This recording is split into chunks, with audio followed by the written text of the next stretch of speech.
Welcome to this episode of the Social Media Church podcast. We are going to be talking about online church, and Neil Smith is not with us this week, which I'm okay with. He's probably sleeping somewhere or just doing something. But we're bringing on a friend of ours, Alec Tod from Northview Church in Indiana. And so, Alec, how you doing?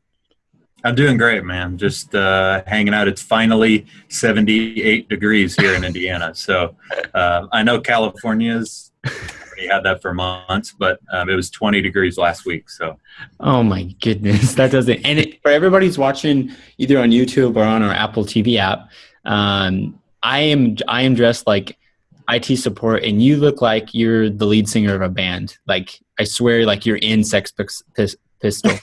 I can't even say it. He can't. I mean, you're IT support, so it's just tough to get on board. Yeah, I love it. Well, one of the ways, this conversation that we're about to have is actually something that we met at a conference in Texas, and we actually had this conversation a little bit in a hotel lobby about church online. You were new in this role, so what I would love is that a lot of people are either doing a church online experience with their church, or maybe they're waiting to do it because they're kind of not ready to do it. So your church just celebrated, you were just sharing this before we started recording, that you guys just celebrated a 1-year anniversary of doing church online, and you have been in this role as online pastor for 6 months. So why don't you just share a little bit, about yourself, and then we'll talk about church online and what you guys have been doing. But share a little bit about yourself. Yeah, so Jay and I originally, I can't remember where we got connected. Obviously, we got connected at iMinistry conference, but I want to say that we got connected via social media before that. I was coming into the role, and my boss in October told me that, hey, you need to go to iMinistry conference. It's a great place to meet and connect with people, and I had not known anyone at this conference or really knew where the church was or any idea of any of that. But I decided to jump in with me and a volunteer. And Jay and I connected beforehand. We connected over coffee virtually, which was cool. And then we got to share coffee as well. I'm a big coffee drinker as well as Jay. So we were able to connect there. And after that, I transitioned into this role from working at church here for about 1.5 years. And they just decided it was time for me to transition and really, really dive deeper into what it meant to do online ministry. They had been doing it off and on for about 6 months and weren't really sure what to do. And we're ready to really take that next step. So I signed on to do that in October. And like you said, we had our 1-year anniversary in April. We've seen our numbers continue to grow, as well as we've celebrated 112 commitments to Christ over the past year. So that's really why we do what we're doing online, and those have been great to celebrate. So, before we jump into all the ministry stuff, we're both into coffee, but you're a little bit more in, and you're actually a roaster. So share just a couple, real bit, what you do on that end. And I hadn't paid for official sponsorship, push, so I wasn't sure if this was allowed. But yeah, I do. I own Indie Coffee Roasters. Jay's had his moonshine many times. On this podcast, it is not moonshine. I can suffice. It is Indie Coffee Roasters coffee. I started doing coffee stuff about 3 years ago. And really just wanting, it breathed out of ministry really, but wanting to have a way to cultivate relationships with people. And to me, if you're able to either share food or share a drink together, a lot of times you can share a lot of great conversation. So we don't do any single serve. We intentionally sell bags of 12 ounces in the hope that you would share it with someone. So that's really where it breathed from, and I've been able to have, again, great conversations with people just over coffee and connecting in that way. Have you ever? I just tried for the first time a Turkish coffee. Have you ever tried Turkish coffee? I did. My sister-in-law just got back from Spain last summer, and she brought back some Turkish coffee. And it's interesting. I mean, I bought the e-brick, I believe is the thing you use. And I did it at home, and it's really all sort of based on the recipe because, and the cool part about Turkish coffee is that it's passed down from years and years, it seems like. So like one family has this recipe and another family has this. And so, you know, no two people will drink it the same, which is sort of funny. But I mean, I enjoyed it. It's a different, it tasted sort of like espresso with a little bit of sweet. Yeah, totally did. Yeah. But it was cool. It was fun to do. Yeah. Do you know how, okay, this is my last question because how long, and you actually recommended a book to me. Yeah. I actually still need to get that book. It was on my cart. It's in my cart on Amazon, but it's so weird. I'm so accustomed, especially because of California, like, and we've talked about this, I drink only cold coffee, and actually the coffee that you gave me, I did it all cold. I mean, that's what I do. But is cold coffee something that is very like American, or is that like cold brew, I guess? Yeah. Is that very American, or is that something, I mean, do you know? Yeah, I mean, it started on the West Coast. It was in the upper Northwest and that. And then it made its way over to New York for sort of the convenience sake. I want to say, I mean, it hasn't been that popular for that long. It's been really probably 5 or 6 years. But, I mean, you go to Spain and you go to Europe, and they don't drink coffee as often as we drink coffee. We sort of treat coffee like soda, or in some European countries, they look at beer a lot like soda. Yeah. But, like if you go to Spain, I mean, you'll have espresso in the morning, and then you'd have it like for dessert or after, you know, dinner or something. But they definitely aren't like drinking it throughout the day. Sort of that like coffee diner culture, I think, happened over here. And then I want to say the cold brew stuff was really just people wanted to try coffee differently in the summer months, and it sort of hit a lot like sweet tea, I guess. We over here in the South, we love sweet tea. In the South, you're so north. Yeah. I love that. Yeah, but we drink a lot of sweet tea. So a lot of people that I sell my cold coffee to, they drink a lot of that. And but I don't. I mean, I hated cold coffee for a long, long time until I tried it in the cold brew fashion, and then I've sort of fell in love with it, and I drink it pretty often in the summertime, but when it's cold, we drink that hot coffee. So if people want to get your coffee, where can they go? So just to put a period on that. You can head over to indiecoffeeroasters.com. It's INDIE coffeeroasters.com. And you can order from there. So Sweet. It's great stuff. And so, okay, well, anyways, that's like for my own enjoyment. Yeah. Those questions. So let's talk about this. So you've been in this role for 6 months as an online pastor. So talk a little bit about that. What has been the learning for you as just being on staff in this role, and then also just the church stuff as your church has been doing? What have been some of the learnings over the last 6 months? I mean, I've always had a pastor's heart and mind, even when it comes to doing things digitally. I've always tried to see people at the ends of those numbers. Alan George of Life Church shared a lot of that at iMinistry conference, and talked a lot about how every number that they have on their analytics are family or a person that has a story and all of that. So what I didn't want to do is just have a rebroadcast. We've been rebroadcasting our services for a long time, but I haven't really intentionally done anything with it for up until this past year. So I really wanted to change that and make it about people and make it about that. So we've started to institute some email processes that go into place to where if you were to go our services really anytime throughout the week, you'll get a pop-up window that has you fill out a little bit more information about yourself and just get connected with us. That information then goes into our data, and we're able to create some email lists where I can email them, and let them know we were really happy that they joined us, and that we're looking forward to them joining us at a campus. And here's your campus pastor's name and email. And this is how you would go and worship there, locations and whatnot. And then as well, if they're outside of our campus area, we have another list for them where I just ask for a little bit more information about them, and we try to get them some other resources, obviously, because we're not able to meet them at a campus.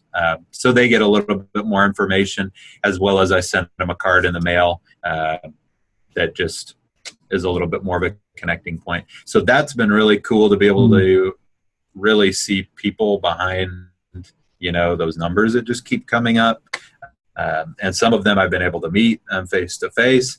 Some I've been able to chat with over the phone. And what we've really seen work well is those handwritten notes. And I send a gift card either to our coffee shop here or to a coffee shop that they're in their area. And I've gotten a lot of great response back of just like, hey, I've just checked it out for the first time, but I got this card from you, and it was really cool to see that. So we're seeing some headway with that, and all of that again is very intentional because our goal has transitioned from I'll backtrack a little bit, but Northview is a multi-site church. So like other multi-site models, we have other campuses around Indianapolis area. We continually launch more campuses around the area, and we launched online as a campus in itself when it launched last year. And then we've made the transition to make it more of a resource, not a dedicated campus, which really was the thing that we learned at iMinistry Conference, was that you really need to decide where you want to go, what path you want to take. There's a lot of churches doing it really well as a campus, and then there's a lot doing it really well as a resource. And really just where we were at as a church and where we are currently is that we really want to see people come through the doors of our campuses. So we use our online ministry as a resource for them to, for our members to invite friends to watch online, make it a little less intimidating experience, as well as we've found through analytics of our website that the most trafficked things that people look for are where is your location, what should I wear, and what does your worship sound or look like. So they're able to get two of those three things through our online ministry, and we're able to see some of those people start to transition from that. So what I'm curious, and there's a couple questions here, and this is why I'm interested, is what is a funnel? What does your funnel process look like? And this is what I love, is that you guys are pushing this. You have media going out, but ultimately you're trying to get people to respond. So you have cognitively made the decision that we need some kind of form because we want those people to reach out. And if they reach out, you can funnel them down. So how do you take somebody from who's local, let's say to Indiana or somewhere, where you have, since you're already multi-site, how do you funnel them through? And then what do you do with people also that are non-local, that are like away from let's say outside of an hour driving distance? What's the process for those two types of people? Yeah, so obviously the majority of our viewers I think we're at 85% from Indiana. So the majority of our viewers are in that local arena or that local sphere. So they do have the ability to join us. So what we do, I guess the important piece to understand is that if people are willing to give you information and you're willing to give them a resource in return, then people are a lot more likely to do that. So we always pub this idea that we want to help you by providing you with something if you simply provide us with your email and first and last name. So we don't hound them and ask them tons of information. We don't, our form is really simple. Have you attended a campus before? If not, then can you give us your email and first and last name? And that's all that we ask on the front end. We don't, I learned from a couple people that you never want to get in the way of what people really want to see, which for us, what people really want to see is the service, obviously. Mm-hmm. So obviously with the way web works is it pops up in front of you. So if you're too abrasive with that, it gets in the way of what people really want to see. And then you become just another marketing company or just another ad or something like that. And that's not what we want. So when we get them through that funneling process, they go into a list, like I said, and the goal is to email them something to where they have now a face to connect with. So they have my name because they've already seen me on camera. So they have my name now. As well as if they're in any area close to one of our campuses, they have the name and email of the campus pastor from that location.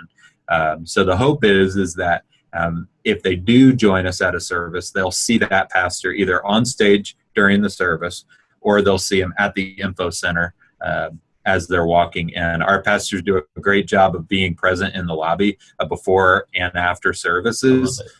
So that transition tends to be easier. The other thing that I do is the way our structure works is because I'm not a campus staff member, meaning that we don't have an online campus. I'm considered central staff, so I service all of our church.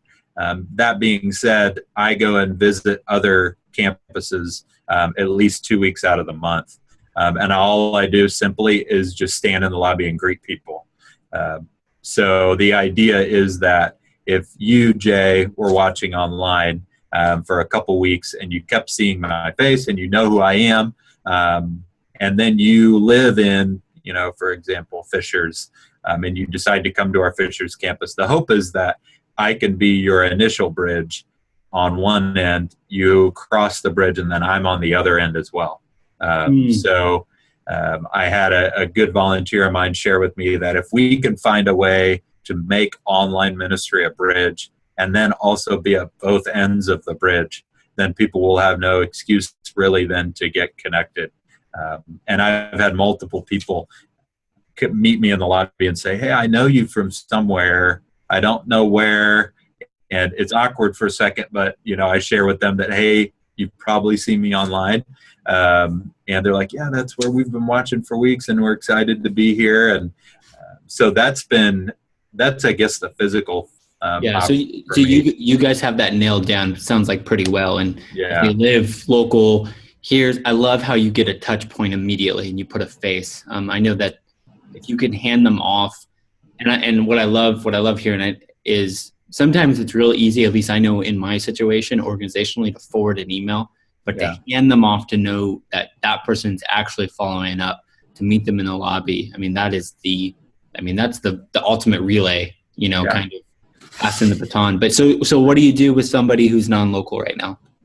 But what we do for them is that's the piece that you check, either yes or no, that you've attended. If you say no, then that asks for a little bit more information, including zip code and some of that. Country code, maybe.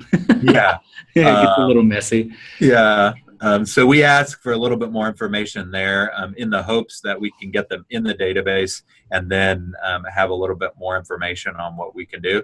I then send them an email that says, hey, thank you for joining us, and that if you're ever visiting this area, we'd love to see you. If not, we're excited that you're joining us online. If there's anything that we can do to help get you some resources, let us know. We let them know about Right Now Media for resources, as well as we tell them to email me and get connected with me.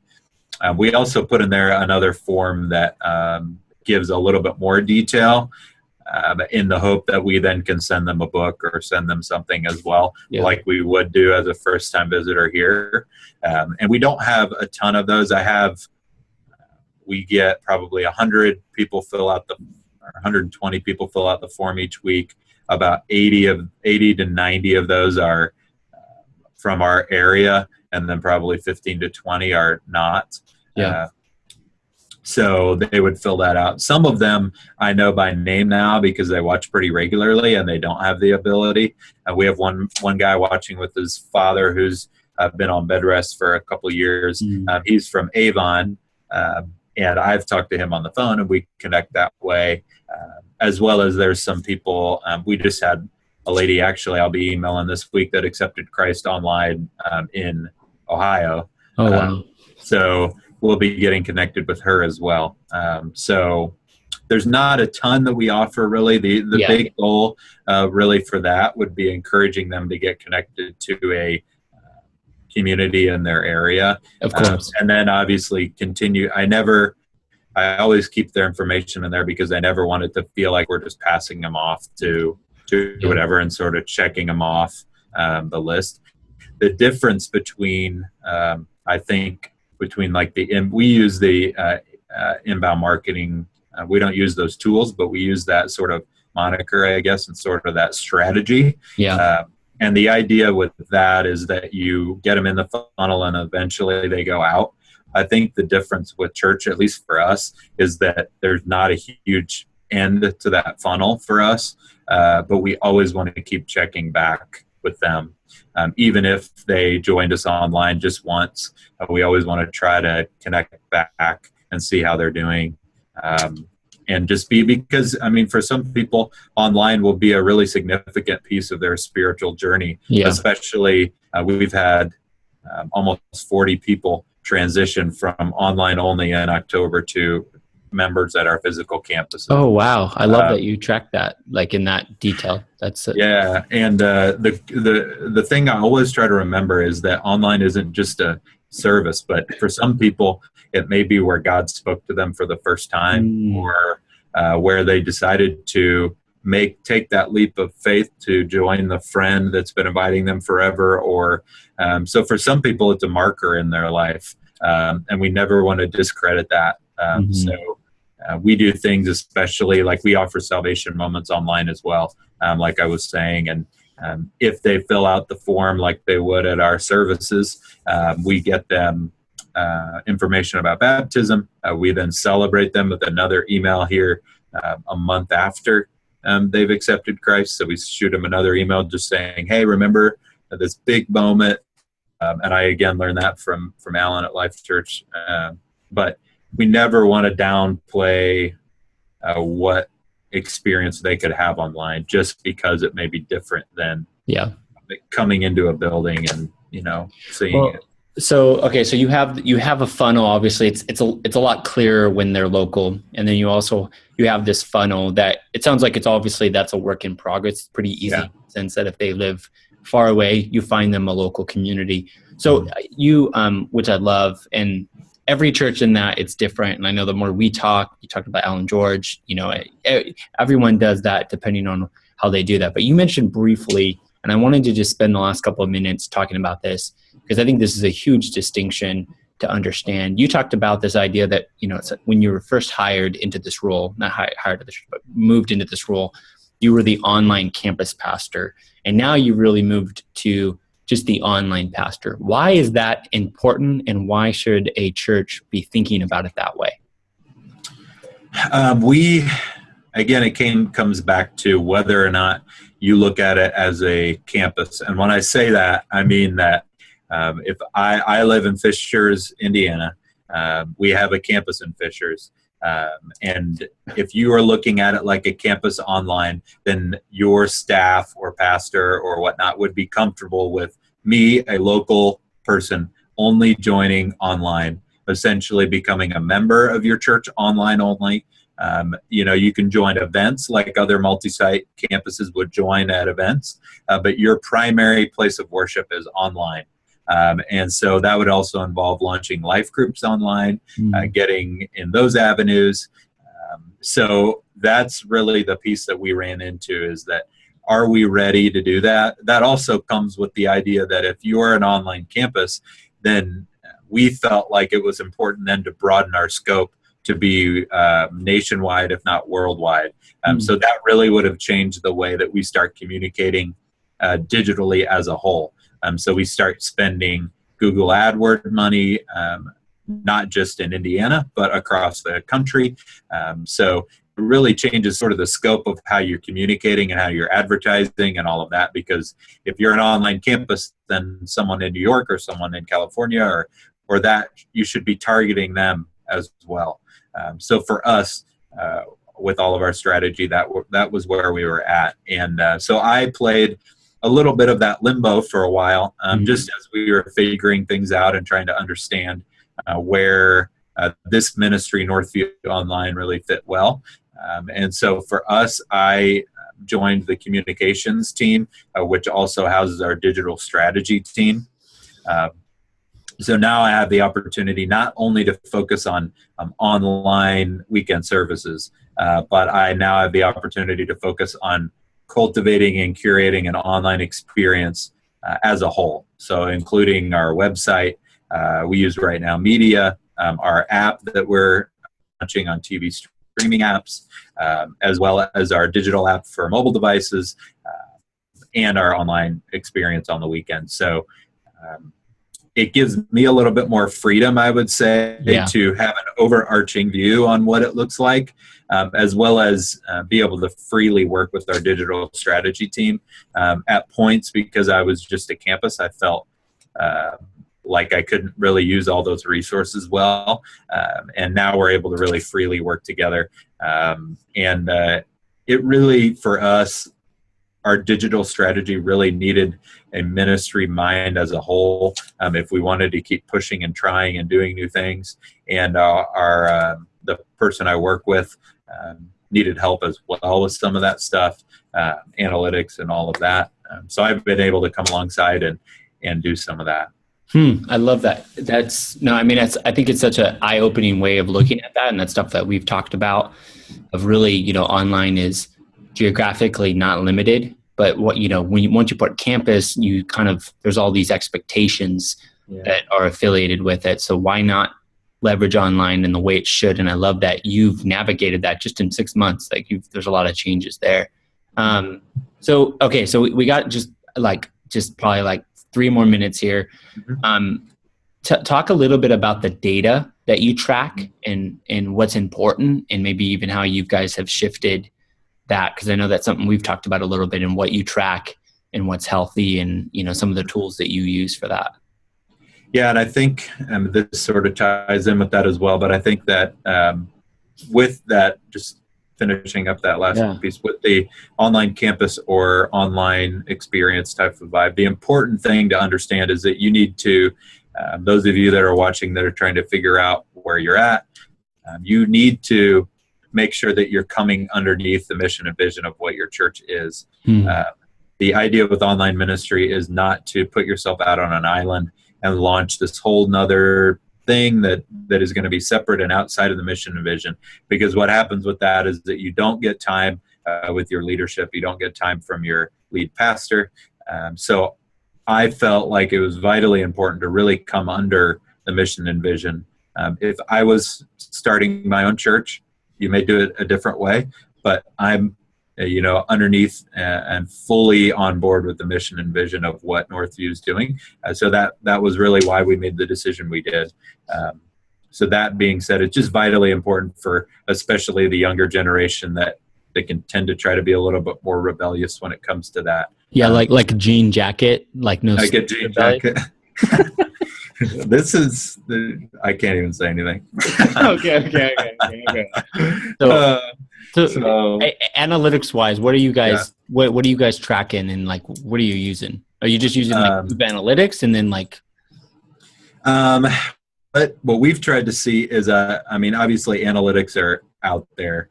Most of your listeners probably have some data in Google Analytics in some way. But the big problem with the analytics right now is that it's all out there and tons of information. But if you don't know what your leadership wants to see, then you can't really curate any of those analytics. So what I did initially was say, hey guys, I can run a report as little or as often as you want, but I need to know what's important to you as a church. So for us, obviously transitions are important. So we really want to use our locations page, our messages page, really heavily, as well as our resources page for our groups and teams model. So those are really important. So that in turn means that in Google Analytics, I need to show a report for how's our locations page doing? Does it need to be redone in order for people to navigate to it better? So really, as you're starting with analytics, sit down with whoever your boss may be, or your lead pastor, if you're able to connect with them and they're interested in that, and just ask what do they want from it. And you don't have to go crazy with what the numbers look like, or make it seem too intense, but what do they want to know, and then you translate that into analytics. So for us, we're using Google Analytics pretty heavily. I'm diving into that both on our entire web experience. So we use it for our streaming apps. We use a thing called Flurry Analytics for our mobile app. That's just our app provider provided us with that program. So we use that for there. And then we use, obviously, Google AdWords pretty heavily. If you have the resources to get connected with the SEO or Google AdWords Pro, I would vitally use it. I mean, we're lucky enough to have a volunteer here that has been willing to come in and really revamp our Google AdWords. If you didn't know already, you have $10,000 a month that you can use on Google AdWords for free. You just have to apply as a nonprofit. And you got to jump through some hoops, but it's out there. And AdWords are huge. We also use Hotjar for heat mapping, as well as not necessarily mapping, but progression of the page. So our website is very scrollable. So there's a lot of content as you scroll, very blog-like. So if we aren't seeing a lot of great data from the bottom of the page, then we may shift some of that stuff to the top, or move some of that around. And Hotjar is free for a certain amount of hits, so you can go out and try it and then purchase the pro version if you want to do that. Heat mapping's the cool part about Hotjar, that without sounding too commercial-like, is that it records up to 100 participants at a time and stores that information.